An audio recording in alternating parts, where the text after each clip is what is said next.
Alam nyo ba na kahit na na-uninstall na natin ang isang application, ay nakasave pa rin ito sa ating device? Paano at saan po ba ito makikita? Ganito lang po ang gawin nyo. Para ma-delete natin ng tuluyan ng isang application na hindi naman po natin ginagamit na. Halimbawa guys, dito mag-delete tayo ng isang application. Halimbawa ito, ilang press natin, click nyo po ang uninstall. Click uninstall. Yan, wala na siya sa ating screen.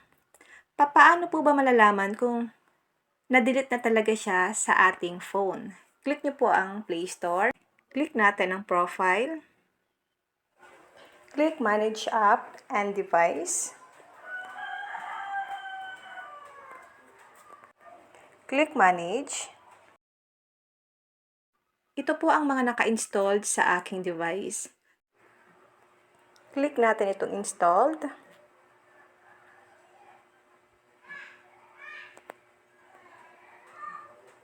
Click Not Installed.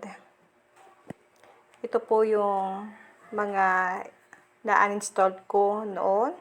Nakikita nyo po dito yung in-uninstall ko kanina. Ito pong One Tap Cleaner. Diba guys, andito pa rin siya sa ating Play Store. Paano po ba yan guys i-delete? I-click mo lang po ang mga checkbox dyan para ma-delete lahat ng mga na-uninstalled natin sa ating device. Then, click nyo po ang delete icon sa taas. Ito po ang lalabas. Remove selected apps. Click nyo po ang remove.